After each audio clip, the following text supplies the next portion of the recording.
Bill, would you like to just begin the interview telling us when, where you were born and your first introduction to piping and who taught you, and leading on from that, your first pipe band, Well, my first, I was born in 1926 in Shropshire, and my first introduction to the pipes was John and Tom and I lying in the bed, and old fella up and down the living room with his, and that's how we went to sleep. And you say the old fella, what was his name for the viewers? Old Tom. Old Tom. My dad. Tom Senior. That's fine. Well, the viewers need to know that. There's folk from Australia and South America going to be watching this. Okay. Right. And I first, how can I put it? Pop sometimes when he had his tutors, when his the people that he was tutoring, like, we'd get tired because we were an early riser in the morning with the job that he had, so sometimes we were left to get on with it ourselves, and John would tell you that too if he's here. But I started off with my dad when I would be about 7 years old, and as far as progressing from there, you know, I would be playing in the band, Shot's band, in 19, what now, 40... What age would you be? What age I'd were be you? 14. 14, so you started playing when you were 14? I started playing in the band when I was 14. That's what I'm saying, Aye. And from then on, you know, things just developed, and your brother's younger or older than you? John, Tom was the youngest. Okay. Tom was the youngest, and he had that sad accident, you know. Okay. And how about John? John was 4 years older than me. Okay. And there's a wee thing that I have there that I compiled, you know, of the family, from my dad to John to myself and Tom. And Ewan actually knows about that because he actually made the CD, you know. As far as the band was concerned, I know I did compete once at Camnethan, which is just down the road a wee bit. And as far as that's concerned, you know, that's about it. But the thing about that is that my mum, she was an angel. She was banished to the kitchen making scones and all that. And the pipers would be in the sitting room, right? Or the kitchen, if you like. My mother would be in the scullery. Aye, no bother. And the drummers would be in the front bedroom with a board. And they're all hammering away, you know.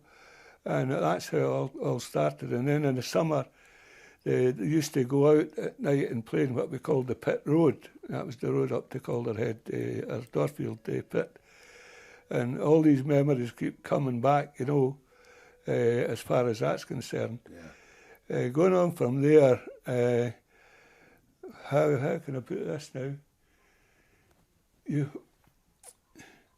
You didn't really get with it until you felt like getting with it. If you understand what I'm saying. Yeah.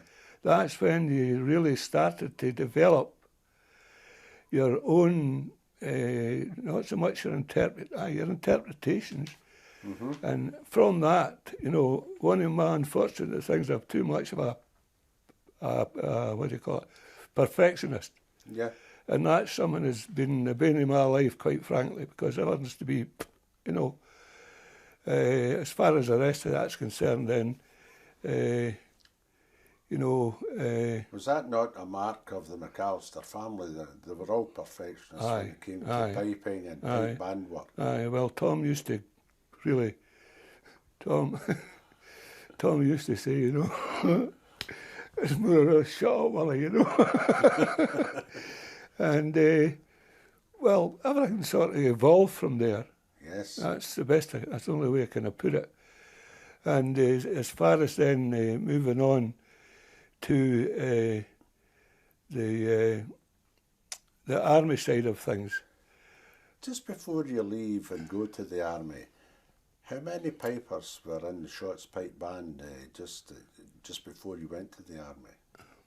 Oh, maybe 12 or 13. That's fine. And that was a comfortable amount. Aye, but the point is, but they were all self-taught. They were all taught with my dad. Yeah. And he was a pipe major for how long? Oh, come on, Ewan. From, say what, 1936. 1936 until I retired. When John took over, which would be 54. Mid-50s. Mid-50s. There were certain wee bonuses crept into my whole guard's life. Yeah. Right. Because of my playing for a start, you know, but that's where it started off with Caterham. It was McAllister, McClellan that I played with. And then I was there for 8 weeks. And to go then to the Guards Depot at Pipers'Persuasion, right? And I was there for 13 weeks. Yes. And from the minute I walked into that pipe room, or walked into the spider huts, you know, was in L Company and all the rest of it. So I had all this practicing, this soldier bashing to do. But I could go round to the band room, and this George Grant from Annan, he took me under his wing about hornpipes and jigs and that, you know. So did you enjoy your time? And the Guards? Yes. Oh. Who was the pipe major? The pipe major start off was a wee fellow, but he's just was getting demobbed, you know. And it was actually Walter Cowan. Walter. Walter. From Annan. From Annan, Yes. the elder Walter. The present Walter's uncle. Right, that's interesting, yes. And I don't know again, I was sent from there to Leith Fort. Yes. Right? And there's actually pictures of me and my pipe major, before he was pipe major, John Mackenzie, marching along Princess Street with my cocos pipes and their right shirt. No, not really fitted to me, you know. Aye, aye. And the reason for that was I was up there to see drafts going out to Germany. Yes. Right? And from there I was moved to Stubbs Camp at Hoyk. And I was on loan there, and you just played whatever you wanted for calls and that. Was and, that a big camp? Eh? Was that a big camp? No, it was a jump off really for, we moved from Leith Fort to Stubbs Camp, and the platoons and all that moved on from there to Germany. I see. And I was there for a good 6 months on my own. And then I come back to Pipers'Persuasion. And from Pipers'Persuasion, we sort of split the band up there, like, you know, and some had to go to the 1st Battalion, the others had to go to the 2nd. Yes. But before that, I went out to Hamburg. And I would be in Hamburg about 4 months when the battalion was brought back home. And we come back home and we went to Windsor, and that's where my real pleasurable period, right through to the very end of my demob, was something really worthwhile. Did you play for the King when you were at Windsor? I played for the Queen and the King and the 2 princesses dancing. Good. And the first place was at the Maidenhead Boat Club ball. And we met in a corridor, and I'm standing, you know, and of course he's come out like this. I can truthfully say she looked right into my eyes, you know, because she's just about 4 or 5 months older than me. Aye, but a good-looking guy then as well. Aye, well, you can see for yourself. But after that, you know, we played at balls and we played at weddings and all that sort of thing. Actually, as far as my tuition is concerned, you know, Willie Ross, yes, I finished at the castle, you know, excellent, under him. And then I was in touch with Alan MacDonald, who was a Queen's Piper. Yes. And he was the 1st Battalion Scottish Guards, but he was a Queen's Piper then resident in the Buckingham Palace. So he took me under his wing for Peakbrook, an extension from Willie Ross. Yes. And we, the funny thing about him, you know, you go there and you play your piece, and then he would get out his flies for fishing and all the rest. He was a real nice gentleman. Like, and all this tradition you had, aye. did you ever compete as a result of the tradition? No, the only competition that I ever won were the battalion competition. Okay. And I got second to John Burgess at St Aldens. Uh-huh.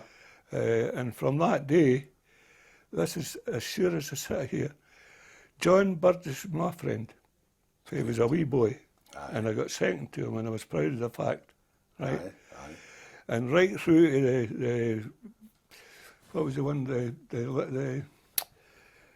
the brewery band up in Invergordon. Uh-huh. You're meeting them at the competitions, and last time I saw him was actually at Invergordon playing in the links, and he just comes straight over and speaking to me and all the rest of it. And I feel really good about that, and I've still got the wee medal that I got for that, you know. That's terrific. As far as the rest concerned, I completed at Lush once. Uh-huh. John completed as well, but we weren't mentioned because it's just like everything else you had to get. So you'd leave the army then, Come back. 44, 48, 49. 47. Okay. Aye. Right. And as I said, you come back to Shotts. Uh-huh. A Shotts pipe band would just be getting together again yes, after the war. that's where Willie Ross comes in, like. Right, okay. Uh-huh. So can you tell me about the band in the late 40s, early 50s? Well, still under Tom. Aye, my dad, Tom. And your experiences with the band at that particular time. Aye. The experiences with the band was my dad had it, right? The drum corps was US, and there was a Danny Turnt who was the leading drummer with McLean Pipe Band in Glasgow, and he used to come out on a Saturday to tutor our drummers, right? And from then we really moved on. And the other thing about that is old Pa Sinclair, you know, the bagpipe maker. Well, yes. that's what we called him, Pa. Yeah. And he came out with these reeds, you talk about ours. Well, I tell you, everything started to go there, and then we got Max Chanters. And we didn't have that in the army, Okay. right? Ironically, right enough, we supplied the army with over 100 from the Polypenco chanters, our chanters, like. Which we'll discuss in a wee while. Aye, which we'll discuss in a wee while. So old Pa must be out there, you know, and if you read in, he would go to his waistcoat pocket, you know, and he'd get us out and he'd squeeze it and he'd blow it and put it in your pipes, and you would have blowed your ears out, you know. They would have blown your ears out. Aye. So all these things where the band really started to evolve. Yes. To the level it came to in the 48 era.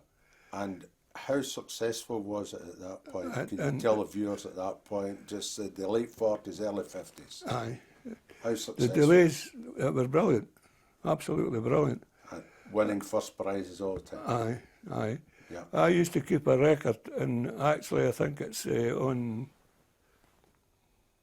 Davy Boyle's thing, because he got all listed up from Duncan.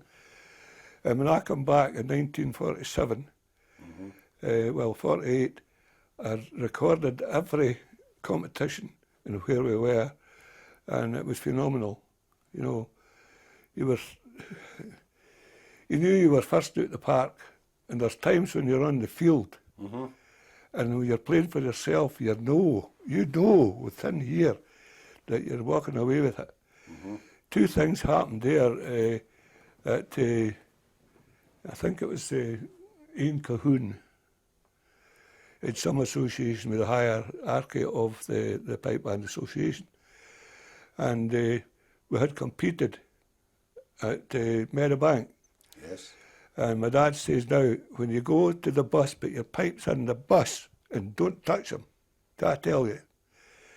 So at that time, it was one band that had to play all the other bands on, you know, they've got that mass thing Yes. now. And my dad says, when you get your pipes out, you're just going to blow them. And of course, we went on the field with them a bit out of tune.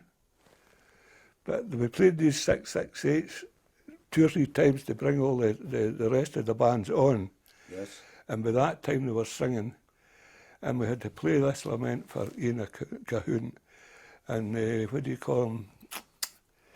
Oh, he's the convener. I forget, it comes back as well. He was the boss in the BBC. Yes. Right? And he was angry because the recorders only recorded a part of it. Yes. And he wished that he had got the whole thing. The whole thing, yes. But we were talked, you know, about that for years and years and years. The other thing was John and Tom and my dad and I, right? Now this is, the ironical thing about that is they're talking about my pipes. They come down to London and played in Hyde Park for a week. And my dad had just got these Sinclair pipes due. Yes. And actually, they're 2 generations behind that are playing them now. But I played them for 6 months because my dad said, when he was going home, he says, would you like them? I said, come on, Dad, you know. So I had to get my old pipes and he took them away home and I had his pipes right up until nearly Christmas time. And I come home and leave, and the four of us went in for a quartet and we walked it. Mm-hmm. Right, we really walked it. There was another occasion when we were playing at the academy down at Motherwell there, and it was quartets again, and John and Tom and who were the other 2 were in the quartet, and I had the B quartet, right? So Johnny Weatherston would tell you about this. We went on the field there, and John and Tom had played later than I did. So when we went on there, like, and my pipes were out, and it was all this, I'm going like this, you know, to tell them to keep blowing the way they were, and I'm sorry, you didn't like to take the fingers off and point at your chanter. Mm-hmm. Right, of course, they got the message they went in, and then the Donald McIntosh come to John, and he says, John, I know you're supposed to be playing with your quartet at the end of it, but he says there's something happened. He says, and you're going to be first. He says, George says, well, just get somebody else. And he says, no, and then he says, what about you and your 2 brothers playing? Right?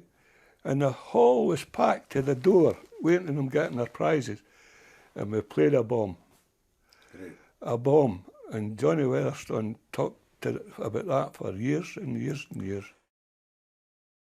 Can you tell me about the time when Shot's Pipe Band were disqualified at the World Pipe Band Championship? Yes, I can do that. Tell me that wee story. Well, that was the secretary to blame. And, you know... Who to blame? The secretary? The secretary. Who's secretary of who? Shot's and Dykehead. Okay. I'm not going to mention the name. Right, that's fine. Right, but he was... What happened? He was a disorganiser, but he was a good lad. Aye, aye. The type of fellow you could have a ding-dong with, and you just go, walk out with your arms round each other, you know. Aye, aye. And what had happened, he had gone and he played, he gave them he brought the wrong set back to us. The wrong set. But so at that time there were 3 march of space and reels. Reels, aye. That's what you just met 3 sets. So he came back and they told us, now this is something that even Robert Matheson has been on, and there's a wee thing, maybe you can tell you about it, that he, what was it, would you say it was a criticism or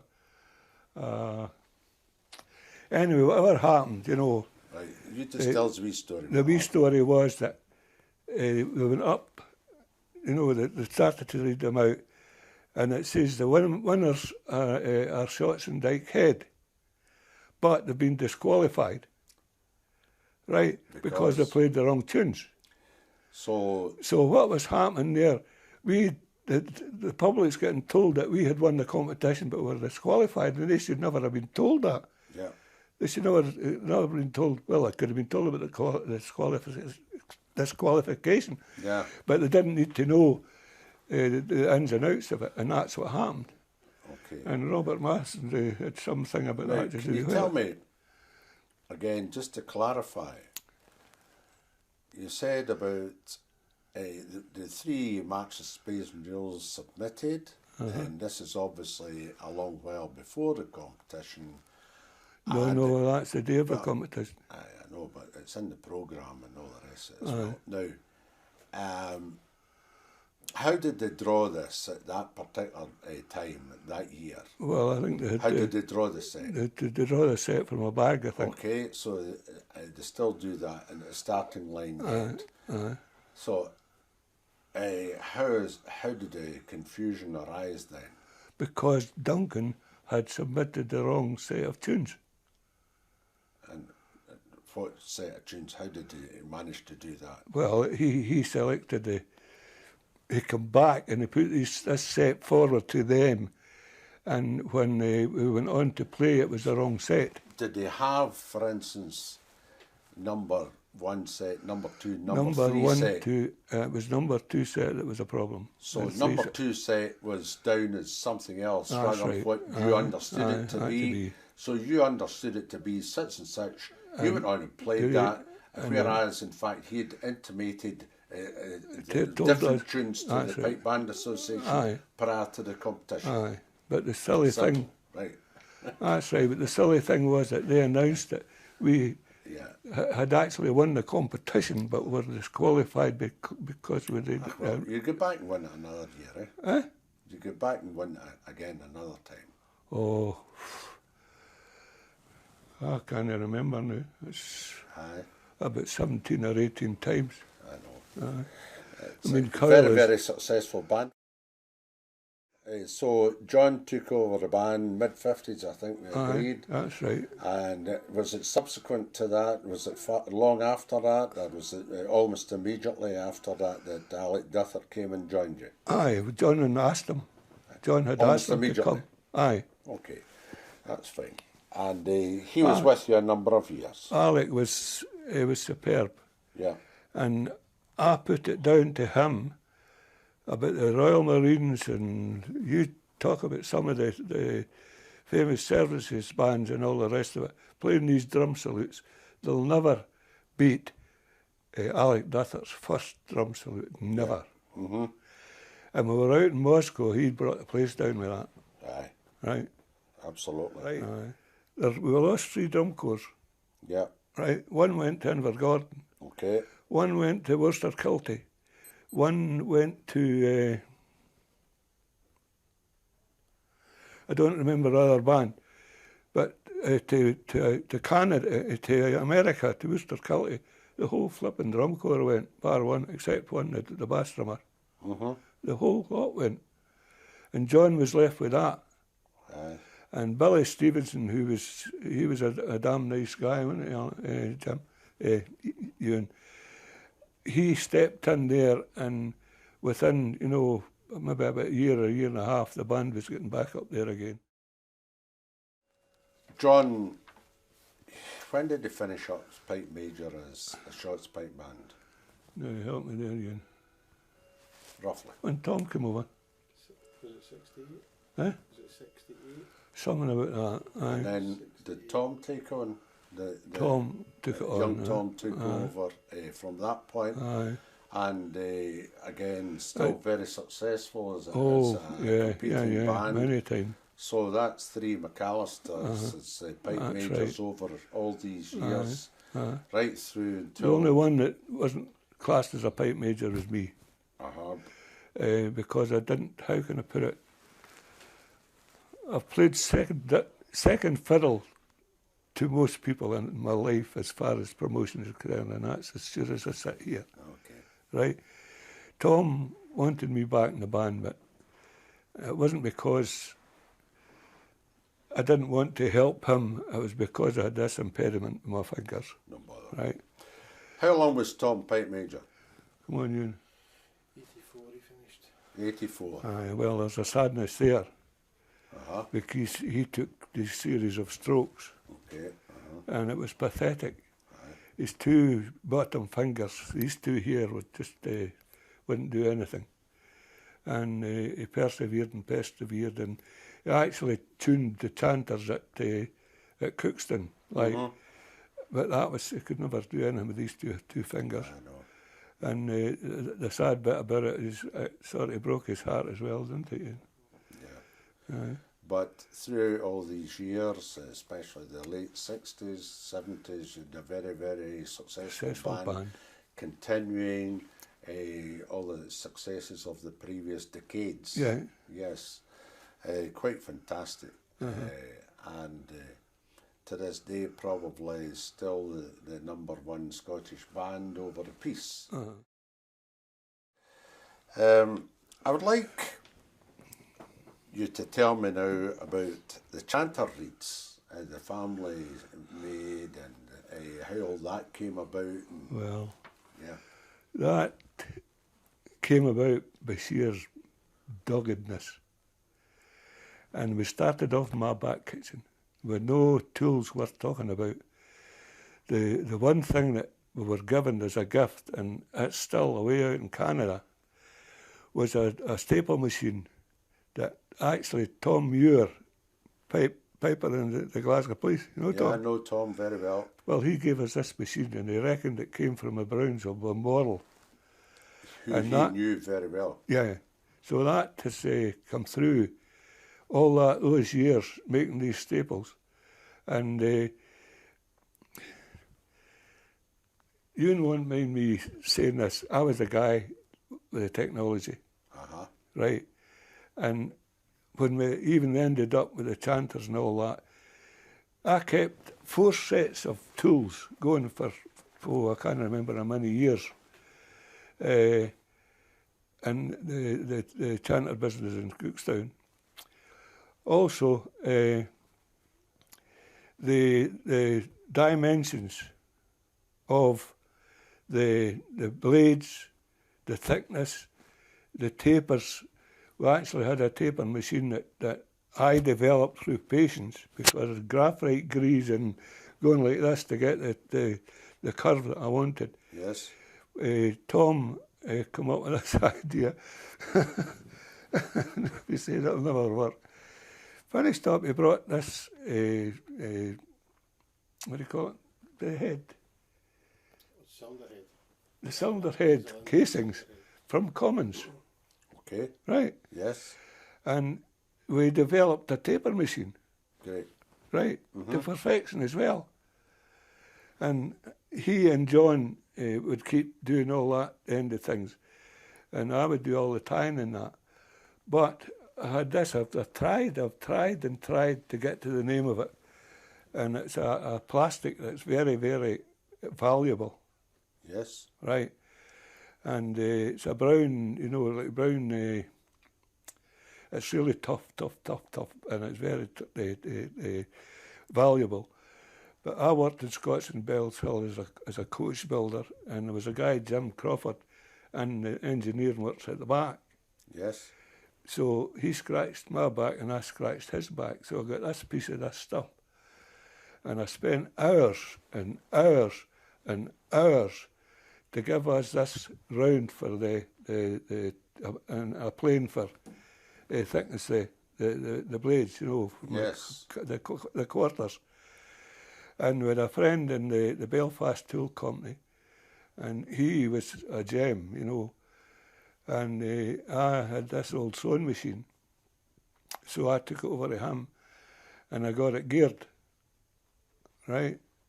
And this is how then I did all my tying and that. But John and Tom kept things going through their end. And this is, there's some people don't even know that I was in the back room there. And one of them was Martin Kessler. He's a German. Right? Yes. And he came to visit, and he never knew I was in the work. Right? Yeah. But you developed a system. Yes. How many reeds do you reckon at the height you were churning out a week, say? A week, come on, about maybe 400. My goodness. That's a lot of reeds. 400. And they were all good quality, weren't they? Aye, well, this is that. And whose cane were you using? Was it Spain, Spanish? Spain, yeah. Spanish cane? And the copper came from a firm in, you know, the Dwayne, that was 26 gauge. My goodness. And I had to go to East Kilbride to get that. And that's the... Was that the split? Aye. We never used this brass tubes because we experienced it and it never... The thing is, the perfect staple is, there's a word for it as well, it's got a dimension. Yes. Right? But on this staple cutter, it cut the wedge, right? And you also put it in and you brought it down. Yes. Then you put it in another gauge and it rounded it. Yes.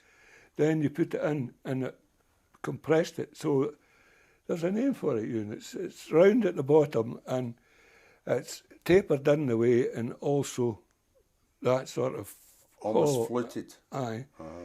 And with the other brass stuff, it's just a plain tube.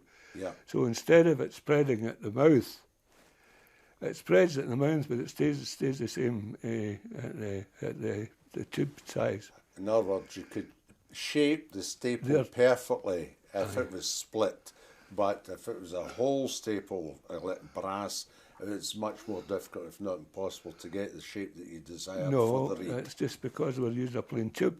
Yeah. And the taper that you had for the mouth of the reed was gone flatter, and the exit, you know, the bottom was still. Instead of the reed going from the bottom that way, it's going the other way. Okay. Right? So I had to develop then a system of wetting. Yes. Right? And you got that, you know, you learned to put them in it, to say that came from Cummins as well, and I had to keep sorting it because it was getting damaged, you know. And it was a washer container, wasn't it, Ewan? Good. And I used to put my reeds in these, and I steeped them so long, right, in the water. Then I moved to the next stage and I would put some more in the water and then I'd take these one out and let them lie. Okay. Right, so you developed that where it's the actual time that you took, it was all timed as well. Yes. And I had to tie them first. Right? What did you tie them with? With hemp. Beeswax? Beeswax, aye. Hemp. Aye, but eventually we got some black, what did you call it? It was more a twine. Aye. And we just started to use that because when we started off in my dad's garage up there, we used to tie string at the gate and come right in the garage and take it there and back out to the gate till you got your thickness. And then you went back to the gate and they started with the wax. You know, these are all the stupid things we had to do. And everything just sort of evolved. It's the only way I can explain it. Yes, absolutely. But all this business with my tying and that, once they were dry, I had to take them off and I had to put them on my sewing machine. And the mandrel on my sewing machine steadied the handle bit, and I rounded them with wet or dry, wee strips of wet or dry. That's where you got the curved reed at the staple head. Great. Instead of the way they are on the all square, right? And you just developed that, and you watch you didn't chip the tip of the things off, you know, but you just got so good at it. Again, because it was a few years ago in McAllister Reed, the youngsters especially, trying to view this, would like to possibly know the shape of the blade. Was it a wedge blade or was it the straight? The taper. Yeah, taper. That's what this Cummins thing did. Okay. It tapered them like that, right? And then they all went into jigs and were thicknessed. Then we had developed a taper machine, which I was telling you about, you know. Okay. So that was a manufacturer then, yeah? Yeah. So who played your reeds? Everybody. What famous band were playing your reeds? Well, Glasgow Police for a start. you name it, from here to Australia. So Strathclyde plays under Ian McClellan. Ian McClellan, he would come out in January and he would take it away, and they would go into the band room, and they wouldn't bother about drones going off, they'd just go around there blowing their guts up. Aye. Right? Aye. And so true to say they're quite a hard reed to blow. Aye, once you got it going, so you could have blown it with your nose, as they say. Yeah. Roddy McLeod, Uh-huh. the story that he told me about, he'd stopped playing, whether it was a competition or whatever, but he'd taken his reed out just to hear it. And he's got it down here in his hand. And it's whatever happened, he brought it round and it caught in the pleats of his kilt and broke the edge off it. And he had that for 3.5 years. After that? No, he had it 3.5 years. Aye, and then he broke it. And then he broke it. Angus MacDonald, the Scots Guardsman, another one. Oh, aye. And he was some player. There's a sneaky feeling in my mind still that he come in just before I left, but I would need to do that age-wise to prove it. Aye. But he was someone else. Aye. He was someone else. He was brilliant, absolutely. So that was your reeds. Aye. Can we maybe move on to, can you tell me about the chanters now? We started with this Andy Warnock in Cookstown, right?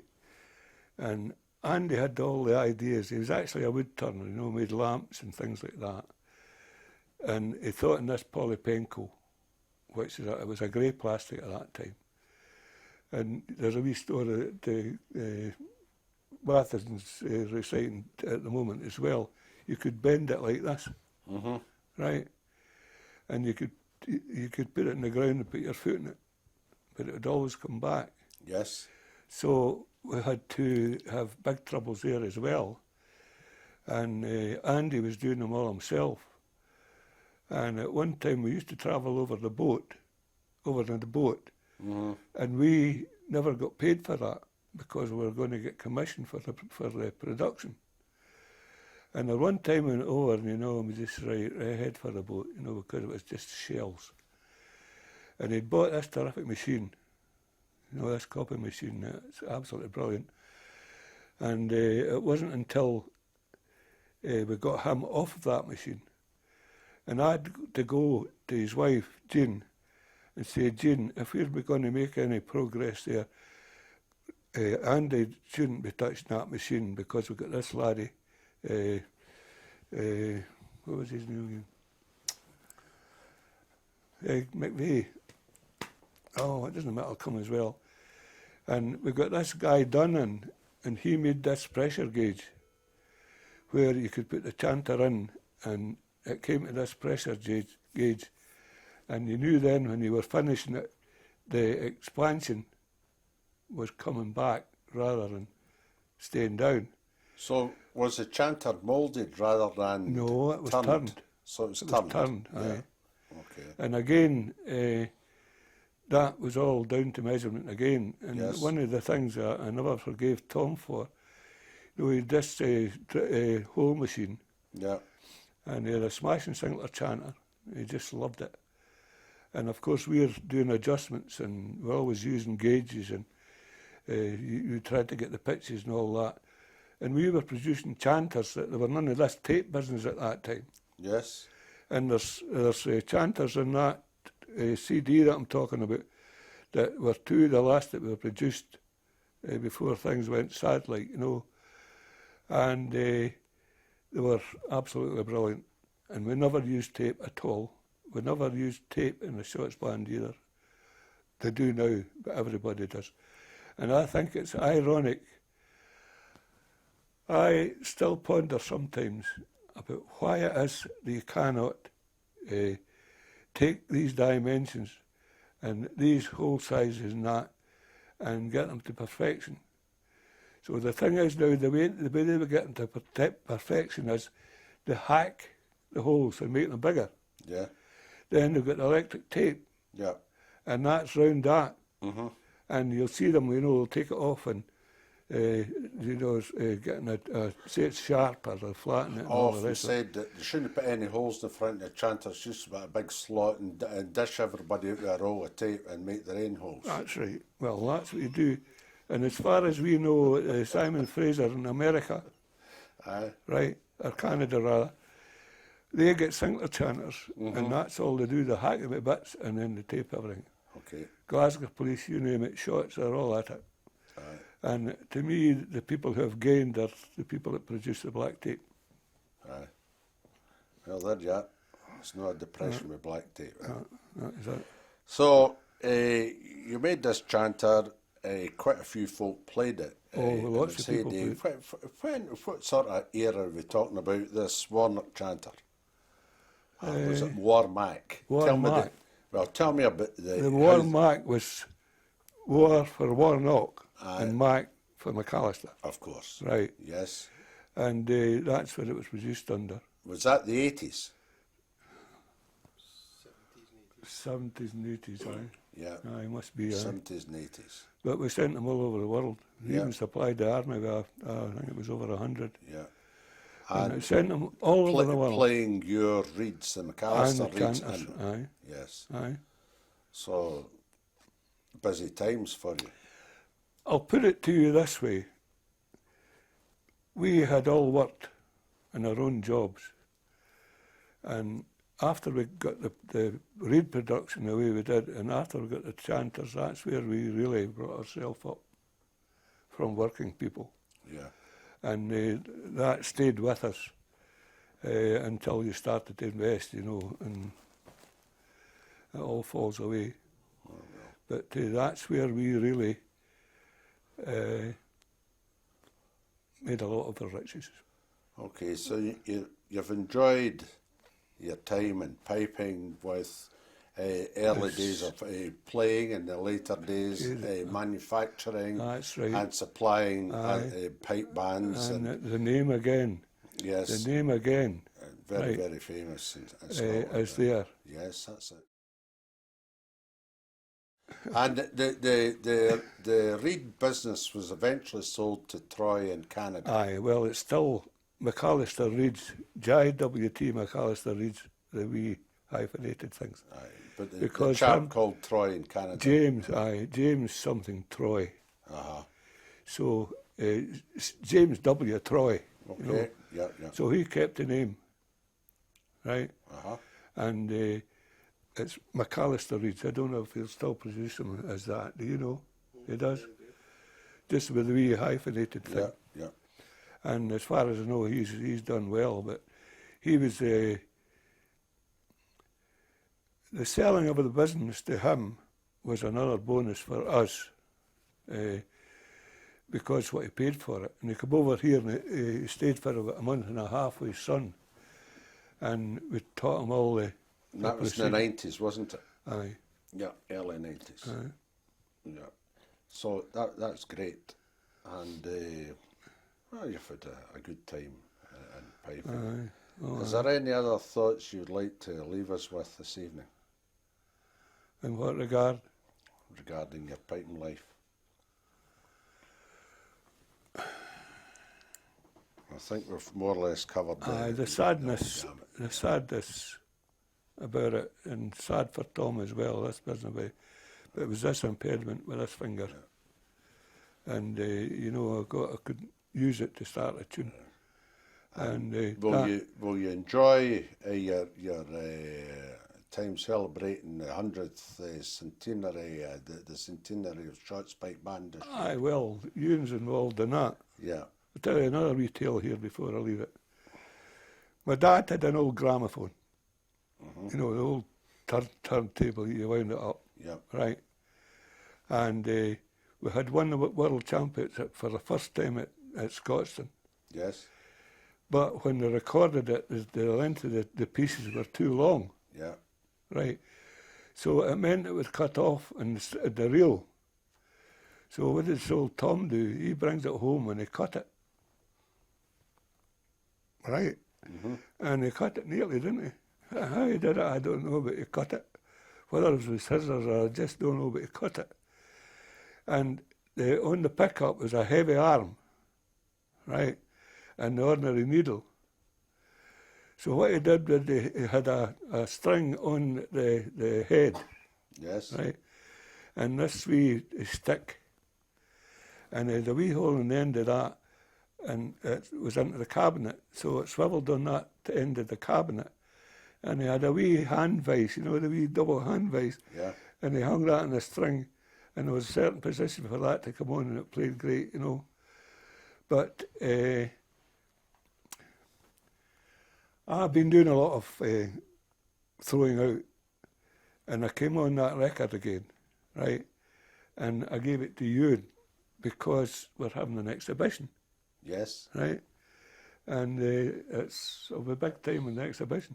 Well, we'll see that when we go to visit the exhibition. In the meantime, Bill, thanks very much for your experiences as related by yourself, and very interesting, I'm quite sure, to future viewers of Piper's Persuasion. Well, I'm and thanks glad very much, and good night to you. well, I thank you for that too.